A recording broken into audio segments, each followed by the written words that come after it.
আসসালামু আলাইকুম। দেখতে পাচ্ছেন ভ্যাট ও গোয়েন্দা বিভাগে একটি নিয়োগ বিজ্ঞপ্তি দেওয়া হয়েছে। এখানে বাংলাদেশের সকল জেলা থেকে নারী এবং পুরুষ উভয়ই আবেদন করতে পারবেন। তো আজকের ভিডিওতে আমরা আলোচনা করব কি কি পদে আবেদন করা যাবে, আবেদন করার যোগ্যতা, কবে আবেদন শুরু হবে এবং কবে শেষ হবে বিস্তারিত। তো বন্ধুরা, ভিডিওটি শুরু করার আগে আপনাদের কাছে ছোট্ট একটি রিকোয়েস্ট, যারা আমার চ্যানেলে নতুন আছেন চ্যানেলটিকে সাবস্ক্রাইব করে বেল বাটনটি অন করে দিবেন এরকম নতুন নতুন ভিডিও প্রতিনিয়ত আপডেট পাওয়ার জন্য। তো কথা না বাড়িয়ে আমরা মূল আলোচনায় চলে যাই। তো আমরা প্রথমে দেখে নিব যে এর আবেদন কবে শুরু হবে। তো দেখতে পাচ্ছেন এর আবেদন শুরু তারিখ 1 মে 2024 সকাল 10টা থেকে এবং আবেদন করা যাবে 15 মে 2024 বিকাল 5টা পর্যন্ত। আবেদন করার জন্য একটি ছবির প্রয়োজন পড়বে। ছবির সাইজ হবে 300x300 পিক্সেল এবং একটি স্বাক্ষরের প্রয়োজন পড়বে। স্বাক্ষরের সাইজ হবে 300x80 পিক্সেল। আবেদন করার জন্য একটি লিঙ্ক দেওয়া আছে, এই লিঙ্কে প্রবেশ করে আপনাদের আবেদনটি করতে হবে। তো আপনাদের সুবিধার্থে আমি ভিডিও ডিসক্রিপশনে লিঙ্কটি দিয়ে দেবো, সেখান থেকে আপনারা আবেদনটি করে নেবেন। তো আমরা এখন প্রথমে দেখে নেব যে কী কী পদে আবেদন করা যাবে। তো দেখতে পাচ্ছেন এখানে অফিস সহায়ক, এখানে বেতন গ্রেড হচ্ছে 20, পদ সংখ্যা রয়েছে 26টি। এখানে শিক্ষাগত যোগ্যতার প্রয়োজন পড়বে। কোনো স্বীকৃত বোর্ড হতে মাধ্যমিক স্কুল সার্টিফিকেট বা সমমান পরীক্ষা উত্তীর্ণ হতে হবে।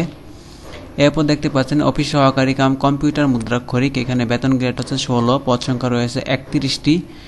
এখানে শিক্ষাগত যোগ্যতার প্রয়োজন পড়বে। কোনো স্বীকৃত বোর্ড হতে অনন্য দ্বিতীয় বিভাগ বা সমমানের সিজিপিএতে উচ্চ মাধ্যমিক সার্টিফিকেট বা সমমানের পরীক্ষা উত্তীর্ণ।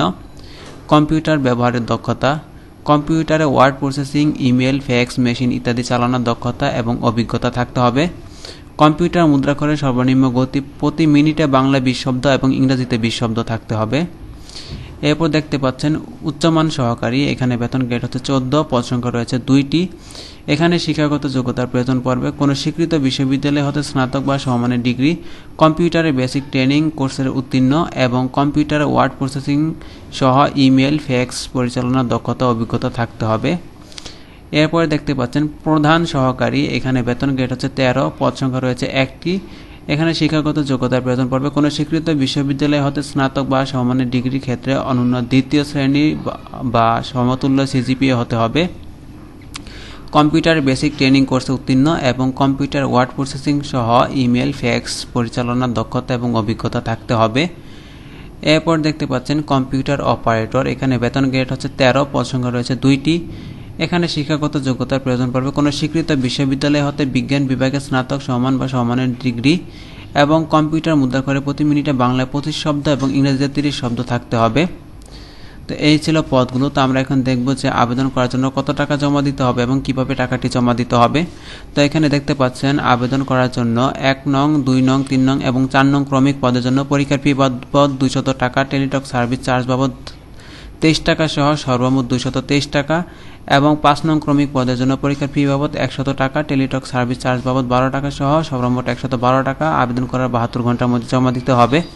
এখন আবেদনের টাকাটি কিভাবে জমা দিবেন, তো মেসেজ অপশনে গিয়ে লিখতে হবে ITIIU লিখে স্পেস দিয়ে ইউজার আইডি লিখে সেন্ড করতে হবে 16222 এই নাম্বারে।